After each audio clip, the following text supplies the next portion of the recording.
Okay, this is Orlando Wilson, and what I want to talk about in this video is terminology. How we describe specific activities and specific things. And this is a non-issue, but it is an issue. And the reason I'm doing this video, I've got some people sending me emails, messages about the terminology I use in my videos, that the terms are wrong, etc. Well, the terms might be wrong for you, they're not wrong for me. It's the terms I use, it's the terms my school uses, it's the terms my company uses, it's the terms the people I deal with use.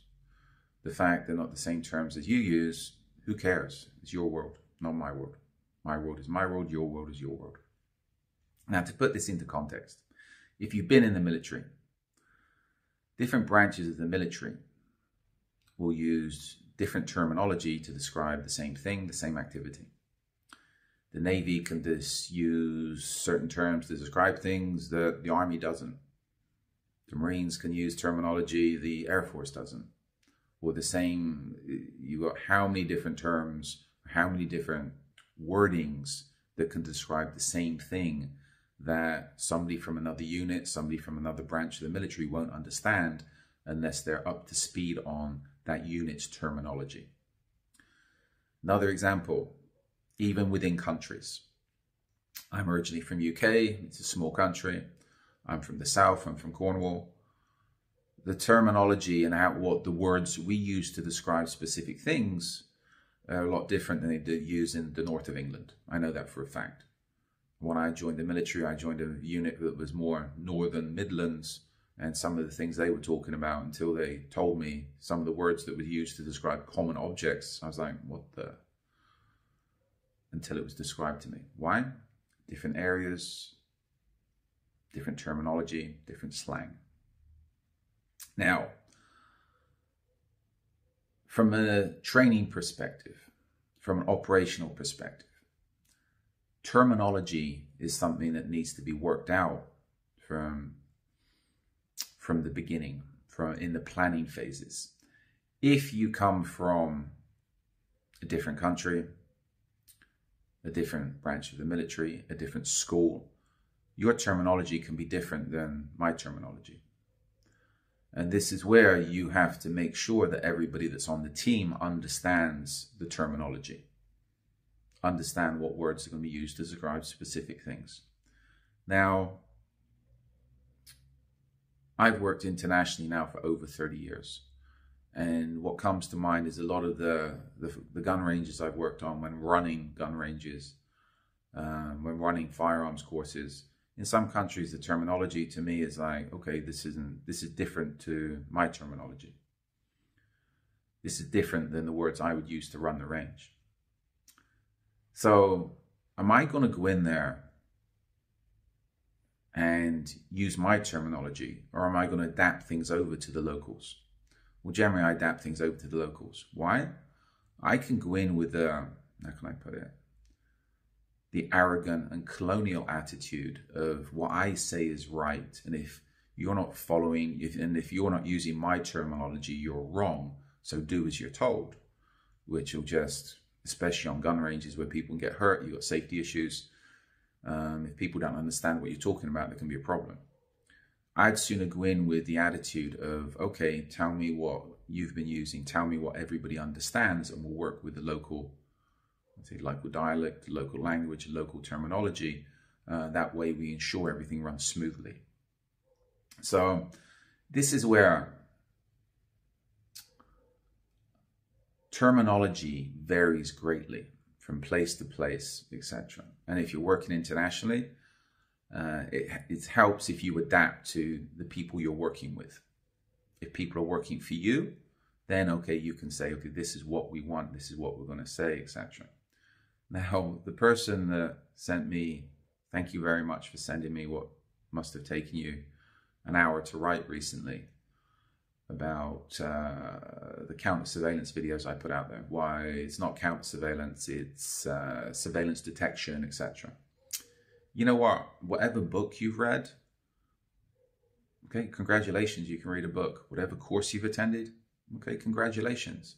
On that course, in that book, they call it surveillance detection. In my world for the past over 30 years, internationally. Counter-surveillance is counter-surveillance. And that's the terminology I use. I've used that terminology internationally. Everybody understands it. What you decide to use on your courses, if you do courses, what you decide to use in your workplace, if you actually do work, is up to you. But all I'll say about terminology is, as long as everybody understands, and that's the main thing, who cares?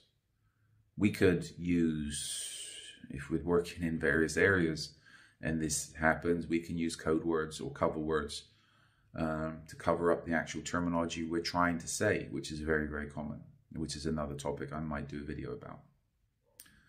Somebody sent me something recently. There was a big thing, I heard about it. I think somebody was complaining about people using the term operative.